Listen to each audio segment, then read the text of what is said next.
ہر قسم کے روحانی جسمانی مسائل اور وظائف کے لیے پیر اقبال قریشی چینل کو سبسکرائب کریں۔ ونصلی ونسلم علی رسولہ الکریم اما بعد فاعوذ باللہ من الشیطان الرجیم بسم اللہ الرحمن الرحیم۔ عرفات کا جو میدان ہے، آج سارے ہم مسلمان یہاں جمع ہوئے تو یہاں پر کون سی دعائیں نبی صلی اللہ علیہ وسلم نے بتائی جن کے پڑھنے سے انسان کی دعائیں بھی قبول ہوتی ہیں اور یہاں کی برکات بھی حاصل ہوتی ہیں۔ پھر ایک دعا قرآن پاک نے بتائی ہے اور وہ دعا حج کے ساتھ اللہ نے قرآن میں بیان فرمائی ہے کہ اس دعا پڑھنے والے کی دنیا بھی بن جاتی ہے، آخرت بھی، اور اس کے گھر والوں کے لیے بھی اللہ تعالیٰ سہولتیں پیدا کرتا ہے۔ پہلے عرفات کے میدان میں نبی صلی اللہ علیہ وسلم جب یہاں پر آج سے 1400 سال پہلے تشریف لائے، ایک حج آپ نے کیا اور اس حج کے اندر جو ہے 1.25 لاکھ صحابہ آپ کے ساتھ تھے۔ تو جب آپ اونٹنی پر بیٹھے ہوئے تھے تو یہ جبل رحمت جو قریب ہے، اس پر آپ علیہ السلام خطبہ دے رہے تھے تو 1.25 لاکھ صحابہ آپ کے ارد گرد تھے اور آپ کے ساتھ جو ہے وہ موجود تھے۔ اس وقت ایک آیت کریمہ نازل ہوئی۔ وہ آیت ایسی ہے کہ آج عرفات کے اندر آپ احرام میں ہیں تو احرام میں دیکھیے کہ وہ آیت کریمہ جب نازل ہوئی تو ایک یہودی کہنے لگا حضرت عمر رضی اللہ تعالیٰ عنہ سے کہ اے عمر، اگر وہ آیت کریمہ ہمارے مذہب والوں پہ نازل ہوتی، موسیٰ کلیم اللہ پہ، تو ہم اس دن کو عید کہتے۔ تو عمر رضی اللہ تعالیٰ نے پوچھا کہ وہ آیت کون سی ہے؟ تو یہودی کہنے لگا الیوم اکملت لکم دینکم واتممت علیکم نعمتی ورضیت لکم الاسلام دینا۔ یہ وہ آیت کریمہ ہے جو یہاں عرفات کے میدان میں نازل ہوئی۔ اس سے پہلے آدم علیہ السلام سے لے کے عیسیٰ علیہ السلام تک کسی نبی کو یہ تمغہ نہیں ملا کہ اللہ نے کہا ہو کہ آج میں نے دین آپ پہ مکمل کر دیا۔ اب آپ یہ دیکھیے، آپ احرام کی حالت میں ہیں، عرفات کا میدان ہے، محمد عربی صلی اللہ علیہ وسلم سے ہماری نسبت ہے، تو آج یہ آیت کریمہ آپ کثرت کے ساتھ پڑھیں تو اللہ تعالیٰ آپ کے اور آپ کے بچوں، اولاد اور پورے خاندان میں بے دینی کبھی پیدا نہیں ہونے دے گا اور آگے نسل کو دیندار بنائے گا۔ اس آیت میں کیا ہے؟ ایک آیت کا جو ترجمہ ہے آپ مختصر دیکھیے۔ اللہ نے فرمایا الیوم، الیوم کا الف لام جو ہے، اس سے پتہ چلتا ہے کہ آج کے دن میں یہ اللہ کا اعزاز ہوا، اس سے پہلے کبھی نہیں ہوا، اور یہ الیوم بتاتا ہے کہ آج کے دن وہ اعزاز کیا ہے۔ فرمایا الیوم اکملت، میں نے کامل کر دیا، دینکم، تمہارا دین۔ اب یہ چھوٹا سا مسلمانوں کا نظریہ عقیدہ ہے، اللہ نے یہاں دین نبی صلی اللہ علیہ وسلم کی طرف نہیں اس کا خطاب کیا، بلکہ اللہ نے دینکم کہا۔ اب نبی علیہ السلام کے سامنے کون تھے موجود اس وقت؟ جو آپ کے ساتھ حج کرنے والے تھے وہ صحابہ اکرام تھے۔ صحابہ اکرام 1.25 لاکھ تھے۔ اللہ نے فرمایا دینکم، تمہارا دین۔ پتہ چلا کہ دین اللہ نے صحابہ کے ساتھ جوڑا ہے، اور پھر اللہ نے فرمایا کہ وہی دین دار ہوگا گویا کہ جو صحابہ اکرام اہل بیت کے ساتھ جڑ جائے گا۔ دینکم کہہ کر اللہ نے فرمایا، اور پھر اس کے بعد اللہ الیوم اکملت لکم دینکم واتممت علیکم نعمتی، اور میں نے اتممت علیکم نعمتی، میں نے تم پر اپنی نعمت کو تمام کر دیا، اور ورضیت لکم الاسلام دینا، اور میں نے تمہارے لیے دین اسلام کو پسند کر لیا۔ اب ہمارے لیے دین پسند کیا والدین نے، صحابہ کے لیے دین پسند کیا رب العالمین نے، اور اللہ نے دین ان پر جو ہے مکمل کیا نبی صلی اللہ علیہ وسلم پر، اور خطاب کیا صحابہ کو۔ اس لیے اگر صحابہ پر ایمان کمزور ہو جائے گا تو دین ہمارے ہاتھ سے نکل جائے گا۔ اب ہم نے احرام باندھا، ہمیں کس نے بتایا؟ صحابہ نے۔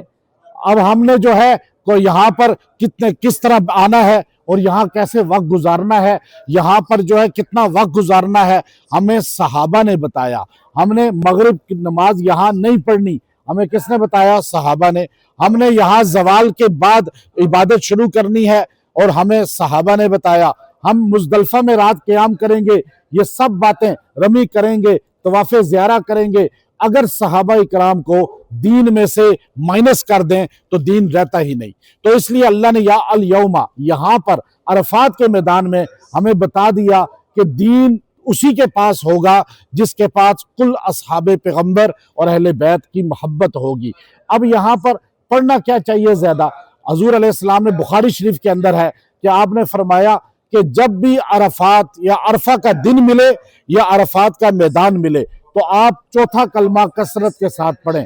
چوتھا کلمہ جو کثرت کے ساتھ پڑھے گا اللہ تبارک و تعالی جو ہے اس پر جو ہے 3 کام کرے گا. کوئی ساحر اس پہ کبھی حاوی نہیں ہو پائے گا. لوگوں کو نظر لگ جاتی ہے, لوگوں کے کام خراب ہو جاتے ہیں, رکاوٹیں آ جاتی ہیں. یہ مسلم کے اندر حدیث بھی آئی ہے, بخاری شریف کے اندر بھی آئی ہے کہ وہ اس پہ حاوی نہیں ہوگا. پھر عرفات کے اس میدان کے اندر آپ نے پہلے الیوم اکملت, آپ پہ صحابہ اور اہل بیت کی محبت کو لے کر جائیں, اور دوسرا کہ چوتھا کلمہ جو روزانہ 100 مرتبہ اپنی زندگی میں پڑھے گا اس میں بھی کوئی حاوی کبھی نہیں ہو سکے گا, نہ انس نہ جن. اور اگر یہاں عرفات کے میدان میں آپ کو ابھی 100 مرتبہ کم سے کم چوتھا کلمہ پڑھیں, یہ سرکار دو عالم صلی اللہ علیہ وسلم کا فرمان ہے. اور پھر وہ دعا جو نبی کریم صلی اللہ علیہ وسلم پر اللہ نے قرآن کی شکل میں نازل فرمائی, جب الحج اشہر معلومات فمن فرض فیہن الحج فلا رفث ولا فسوق ولا جدال فی الحج, یہاں پر اللہ نے حج کا بتایا, اس میں لڑائی جھگڑا نہیں کرنا, گالیاں نہیں دینی, غیبت نہیں کرنا, کسی کی ٹو میں نہیں لگنا. یہ سارے نقائص اپنے اندر ختم کریں, یہاں بھی وہاں جا کر بھی نہیں کرنا. پھر اس کے ساتھ اللہ نے کہا کچھ لوگ یوں دعا کرتے ہیں ربنا آتنا فی الدنیا وما لہ فی الآخرۃ من نصیب, خالی دنیا مانگتے ہیں, ان کا آخرت میں کوئی حصہ نہیں.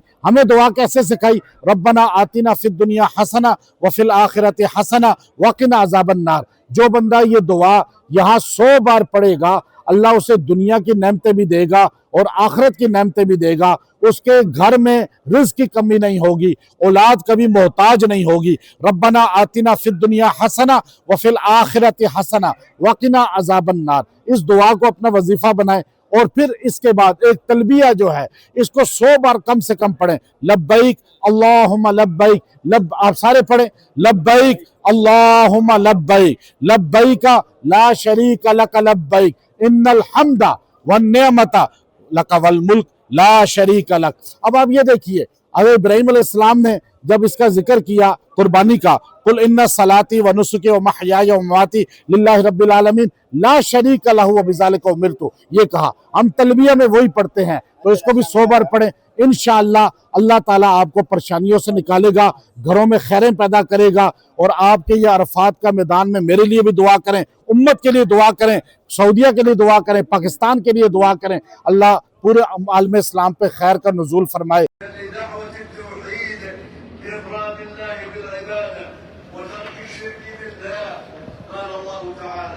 وإذ بوأنا لإبراهيم مكان البيت ألا تشرك بي شيئا وطهر بيتي للطائفين والقائمين وطهر بيتي للطائفين والقائمين والركع السجود. ويطهر البيت من كل ما لا يتناسب مع مكانته, فلا فسوق ولا جدال في الحج ولا شعارات سياسية ولا نداءات حزبية, بل خضوع لله واتباع لنبيه صلى الله عليه وسلم, وإظهار وطهارة, بل طهارة في الظاهر والباطن, وفاء بالعهود والمواثيق واحتراما للحقوق.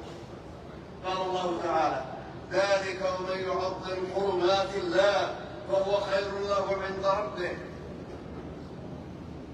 ومن يعظم شعائر الله فإنها من تقوى القلوب وتتجلى